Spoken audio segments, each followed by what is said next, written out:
Hey, everybody, and welcome back to First Time Watch Friday. I'm your host, Jonathan Moody, and I've got an awesome show for you. So, I have never seen this movie before, and I was really excited to check it out because I'd heard so many different things about it. And as I've mentioned before, one of my favorite subgenres of horror is slasher. So, slashers, like, is including Scream, are what got me into horror, and you're going to see a lot of that in Mainstream Monday because we just dived into a bunch of Scream stuff. We're going to get into other slashers and other things like that, or mainstream stuff. So you'll see a lot of that going on. But I decided to check this one out. I'd heard of it, but I'd never seen it. And it was on Shudder. So if you guys want to see it, you can go check out Shudder and check it out now. And I was pleasantly surprised how amazing it is. Um, so to begin with, it's pretty much about the small town in Virginia, and I'm from Virginia, so it's nice to hear Richmond and stuff be talked about.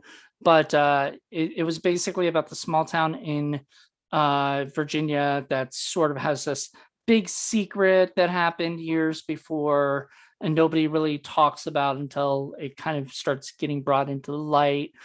And there's somebody going around killing virgins. So, by the way, there will be spoilers. I'm going to say that up front.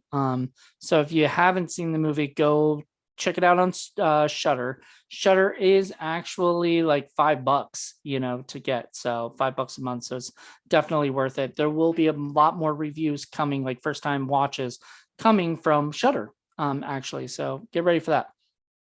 Anywho, so to go back to what I was saying with Cherry Falls, is there's a person going around killing virgins, and the killer is it's sort of funny because it it does have very cool slasher aspects to it, that it's once again, it's like Scream. It's like a whodunit, but there's no masked killer. Instead, it's a okay, so once again, spoilers. So if you've already seen it, then you know who the killer is. If you haven't seen it, then you need to like stop this right now, unless you just don't care about spoilers and you just want to know whether or not to watch it. With that, I'll just say go watch it, because I highly recommend this movie for people who are into like 90s slashers. So it was made in like I think it was made in probably 99, 2000-ish. It was funny, it was put out in 2000. And the funny thing about it is, like, if you look at one of the cars, I think it's the sheriff's car. It actually has the time it's supposed to be up to get checked, the inspection sticker on it, and it's really funny because it's there and you can see it. And this was filmed in Virginia. Now I know it says Virginia, whatever, but like you can tell it was filmed in Virginia with just the inspection sticker. Looks like a Virginia inspection sticker and everything. It's pretty cool. But it was, so it said, like, I think it said December 2000, and I thought, wow, that's pretty interesting. That I guess they must have shot it sometime in early 2000 or something, or like late, whatever. um so I guess it was shot in early 2000, now that I'm saying it, not 99. Maybe it was conceived in 99 or thought of, but it was actually made in early 2000 and put out in probably closer to later 2000. It follows like the same path as any of these kind of horror films. I mean, set in small town, there's a sheriff, the sheriff's daughter, there's secrets, lies, things that go on, including that the apparently the sheriff and and his friends ended up raping a woman. And I'm sorry for saying that word. I know that triggers a lot of people. So if you are triggered by that word, the R word, then probably just don't listen to this rest of this review, because there will be talk about that. Because that comes into play heavily into this review. So they raped this woman who was it was a woman, it was a girl who was part of their high school, and she ended up leaving the town for years, for like 27 years. Nobody's seen her. Now all of a sudden she's come back, and there's she's the one killing the virgins, supposedly. We find out later it's actually, and the cool twist of the whole thing is that it was the it is the son of the of the guy, of the girl who got, and he he says that, I guess, the I don't know if he did a DNA test or something, but he claims that the sheriff is his father, and it's Jay Moore. And I thought it was so interesting, like, to see Jay Moore play a role like that. You don't usually see that, honestly. You don't see him play like that deep of a role. He's a comedy actor, which, not saying he can't. It's just saying he normally doesn't. And it was nice to see him do that. I don't know if he'd ever put this on his resume, as far as like, hey, I was in Cherry Falls, or like, people want, if I ever interviewed him, I'd want to talk about that. I'd be like, what was it like working on that film? Because and playing such a serious role, honestly. I thought the role, movie was, it was a pretty hardcore role for him to do. I liked it a lot. So I really enjoyed this movie. I was pleasantly surprised, honestly, because I really hadn't heard like so much about it. I heard it was cult following. It didn't have a good theatrical run, or anything. I don't think it had any theatrical run. So it just became like a TV movie. I think they showed it on like Cinemax or Showtime or something, one of those channels. And then later it's now on Shudder. It got its own Blu-ray release, which I want to get that eventually. And now that I've seen it, for sure, like, I really liked it, and I'd love to see what extras they had on that.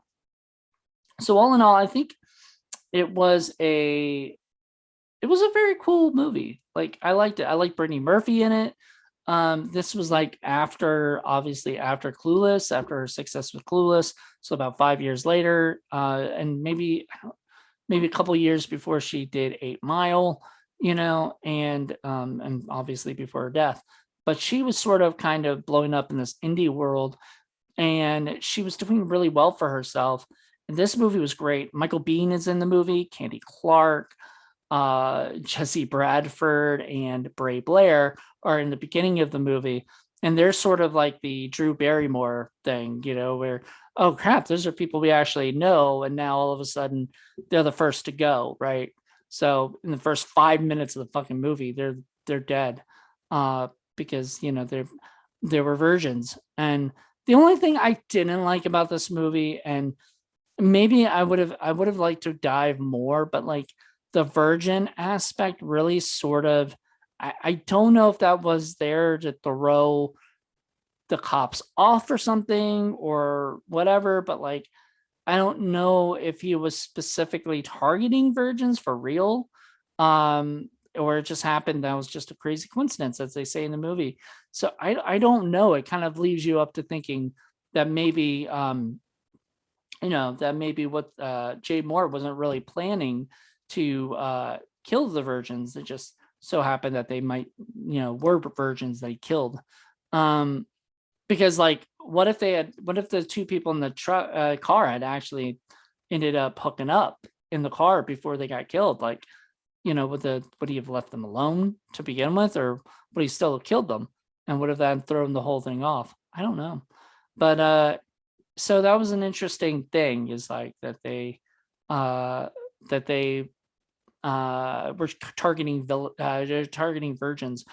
But I don't know if that was the case or not. I don't know if that happened. So it's interesting, because there's no real proof at the end. He never said why he didn't. And how would he know? Like, does he talk to all the students? Because, he's their teacher. Does he talk to them about, so which one of you guys are virgins? Like, and that's school.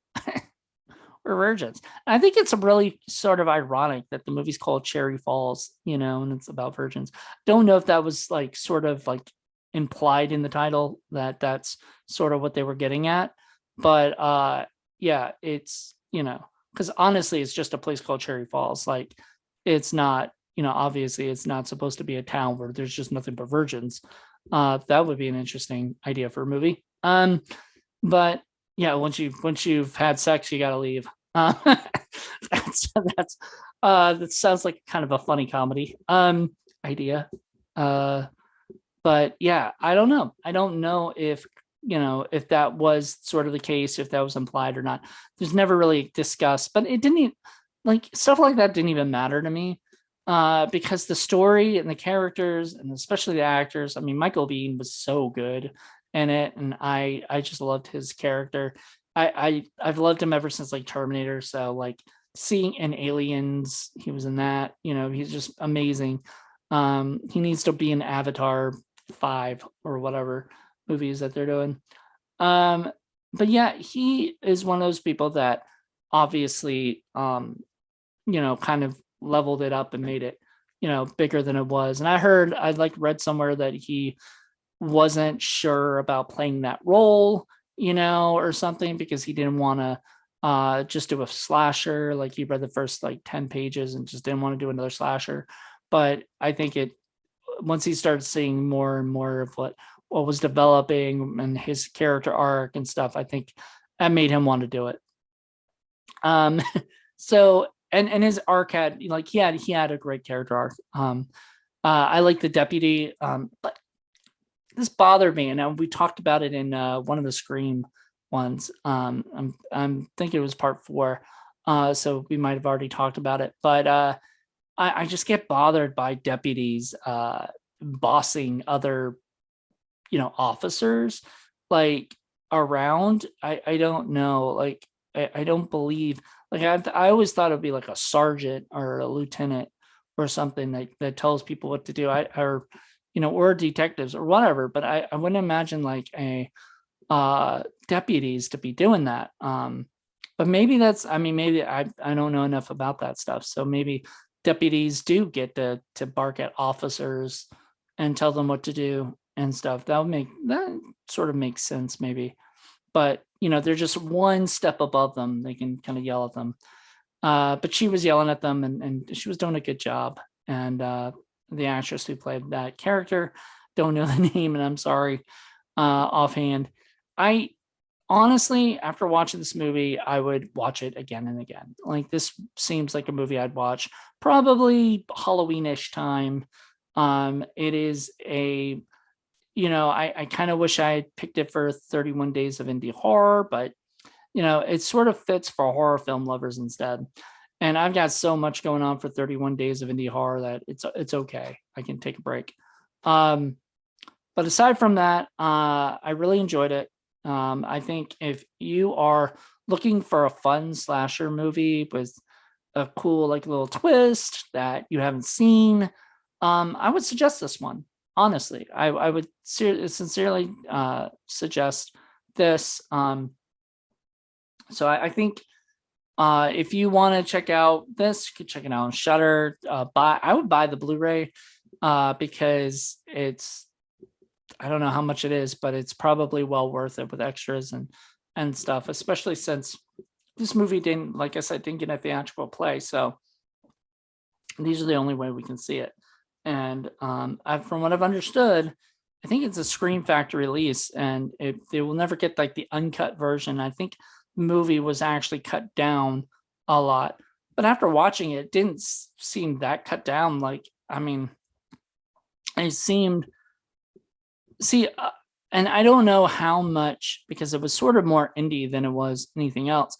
I don't know how much of Columbine affected this movie, because this movie was made in 2000, same time as Scream 3. And as we all know, Scream 3 had some issues because of Columbine. They didn't want to. And this actually had students in a school, like, talking about this stuff and things, and about a killer killing off the students at a school. Like, I mean, you would think, like, Columbine would have had an issue, like, people would have had an issue with it considering Columbine. But I don't know. It'd be really interesting to check out like commentary or behind the scenes, if there are any, on those Blu-rays, and see if there's anything really cool that mention that stuff. So I really liked it. I highly recommend it. If you haven't seen it yet, go check it out. I think you'll really, really dig it. All right. Well, thank you guys for checking this out, and let me know what you guys think. All right. Bye.